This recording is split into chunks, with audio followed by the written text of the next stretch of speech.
হাতের সময় কম থাকলে আপনারা কিন্তু চানা মশলা এভাবে বানিয়ে নিতে পারেন। তার জন্য স্বাদে কিন্তু কোনো অংশেই কম থাকবে না। আপনারা দেখুন আমি কিভাবে এই চানা মশলাটা বানিয়েছি। একদম অল্প টাইমের মধ্যে অল্প মশলা দিয়েই রান্নাটা করেছি, কিন্তু স্বাদ ছিল অপূর্ব। দেখুন কিভাবে রান্নাটা করেছি।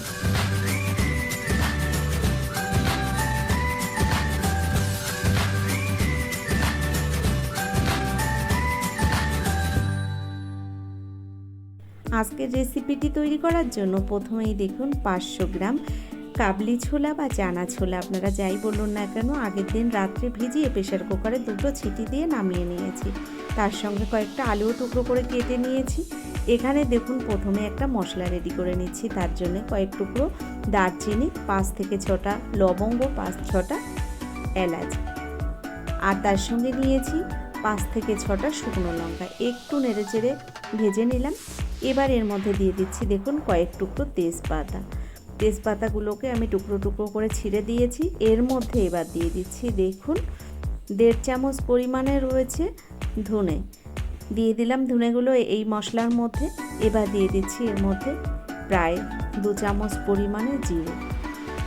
এবার মশলাগুলোকে আমি হালকা আঁচে ভালো করে ভেজে নেব। এই একটা মশলা দিয়েই আমি কিন্তু রান্নাটা করব। তো দেখুন কিভাবে এই রান্নাটা করছি।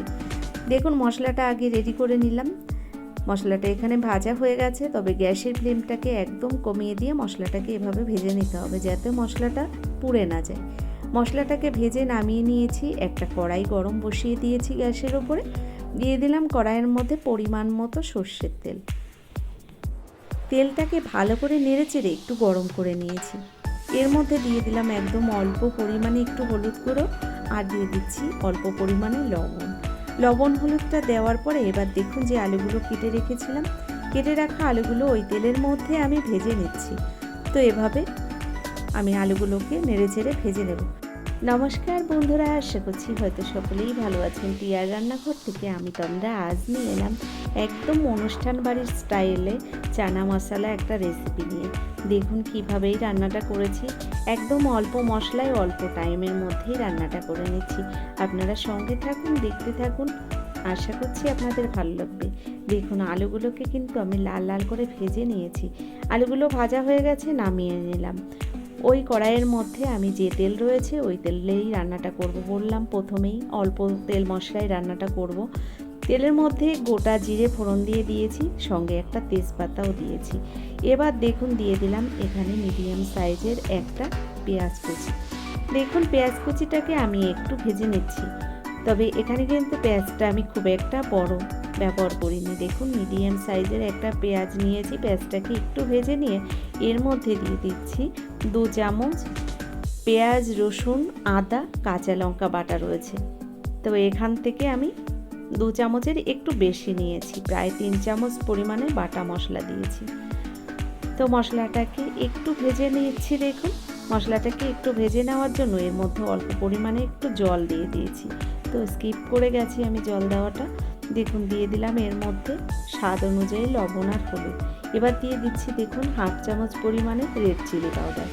দেখুন মশলাটাকে এভাবে কিছুক্ষণ টাইম ধরে আমি কষিয়ে নিচ্ছি। আমি কিন্তু এখানে আজ টমেটো ব্যবহার করব না, তো টমেটোটা আপনারা ব্যবহার করতে পারেন। আমি প্রথমেই বললাম একদম অল্প মশলায় রান্নাটা করব। দেখুন দিয়ে দিলাম এখানে আমি 1 চামচ চিনি। তো চিনিটাকে দেওয়ার পরে ভালোভাবে এভাবে কিছুক্ষণ টাইম ধরেই মশলাটাকে আমি কষিয়ে নিচ্ছি। তো মশলাটা বেশ ভালো কষানো হয়ে গেছে। এবার দেখুন ভেজে রাখা আলুগুলো দিয়ে দিলাম এই মশলার মধ্যে আলুগুলো দেওয়ার পরে মশলার সঙ্গে আলুগুলোকেও কিছুক্ষণ টাইম ধরে আমি কষিয়ে নিলাম। এবার দেখুন যে চানাগুলো আমি আগে থেকে সিদ্ধ করে রেখেছি, চানাগুলো দিয়ে দিলাম এই আলু আর মশলার মধ্যে। ভালো করে নেড়ে চেড়ে দেখুন আমি কিন্তু জলটা দিয়ে দেব, কারণ আমি এই চানাগুলোকে কিন্তু এখন আর কষিয়ে নেব না। যেহেতু মশলা আর আলুটাকে সুন্দর করে কষিয়ে নিয়েছি, চানাটাকে আর কষানোর কোনো দরকার নেই। দেখুন আমি পরিমাণ মতো জলটা দিয়ে দিয়েছি। আপনারা দেখে বুঝতে পারছেন বেশ অনেকটাই জল দিয়েছি। এখানে পরিমাণ মতো জলটা দেওয়ার পরে আমি গ্যাসের ফ্লেমটাকে হাই ফ্লেমে রেখেছি। আর দেখুন এভাবে কিন্তু ঝোলটা সুন্দর ফুটে উঠেছে। আর এর মধ্যে থেকে যে তেজপাতাগুলো আমি দিয়েছিলাম তেজপাতাগুলো আমি তুলে ফেলে দিচ্ছি। আমার কিন্তু যে কোনো রান্নার মধ্যে তেজপাতা রাখতে ভালো লাগে না, আমি তেজপাতাটা এভাবে তুলে ফেলে দিই কোনো একটা সময়। দেখুন এভাবে নাড়াচাড়া করতে করতে আলুগুলো ভালো সিদ্ধ হয়ে গেছে, তবে ঝোলটা কিন্তু ঘন হয়নি। তা ঝোলটাকে একটু ঘন করার জন্য আমি এখান থেকে কিছুটা আলু আর চানা তুলে নিলাম, ভালো করে হাত দিয়ে একটু মিশিয়ে দিলাম, তারপরে এই ঝোলের মধ্যেই আবার দিয়ে দিলাম। দেখুন এভাবে আরও প্রায় 2 মিনিট আমি রান্না করে নেব। তো দেখুন আস্তে আস্তে কিন্তু ঝোলটা ঘন হয়ে যাচ্ছে। এবার দেখুন যে মশলাটাকে প্রথমেই আমি বানিয়ে রেখেছিলাম, মশলাটাকে আমি কিন্তু একটু গুঁড়ো করে নিয়েছি, তবে একদম সুন্দর করে গুঁড়ো করার কোনো দরকার নেই, একটু দানা দানা থাকলে অসুবিধা নেই। মশলাটাকে দিয়ে দিলাম 2 চামচ পরিমাণে, ভালো করে নেড়ে চেড়ে মিশিয়ে দিলাম মশলাটা। আর এভাবে আরও প্রায় 1 থেকে 1.5 মিনিট আমি রান্নাটা করে নিয়েছি। এবার দেখুন এর মধ্যে দিয়ে দেব কিছুটা কাসুরি মেথি, আমি আগে থেকে একটু শুকনো খোলায় ভেজে গরম করে নিয়েছি, এটাকে একটু গুঁড়ো করে উপর দিয়ে ছড়িয়ে দেব। তো এখানে কাসুরি মেথিটা দেওয়ার পরে ভালো করে আমি নেড়ে চেড়ে কাসুরি মেথিটাকে মিশিয়ে নিয়েছি দেখুন। আর এবার এর মধ্যে আমি অল্প পরিমাণে একটু ধনেপাতা কুচি দিয়ে দিচ্ছি। তো ধনেপাতা কুচি না দিলেও চলে, যেহেতু কাসুরি মেথি দেওয়া হয়েছে, তো আমার কাছে ছিল তাই আমি ব্যবহার করেছি, আপনাদের কাছে না থাকলে দেওয়ার দরকার নেই। তো বন্ধুরা ধনেপাতা কুচিটাকে দেওয়ার পরে একটু ভালো করে মিশিয়ে নিলাম, এবার গ্যাসটা অফ করে নামিয়ে নেব। কেমন লাগলো আমার এই অল্প টাইমের মধ্যে চানা মশলা রেসিপিটি?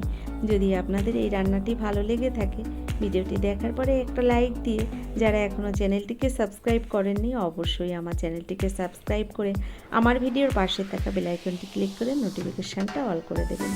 আর যারা ভিডিওটি ফেসবুক থেকে দেখছেন অবশ্যই আমার পেজটাকে ফলো করবেন। ধন্যবাদ, আজকের মতো এই পর্যন্ত।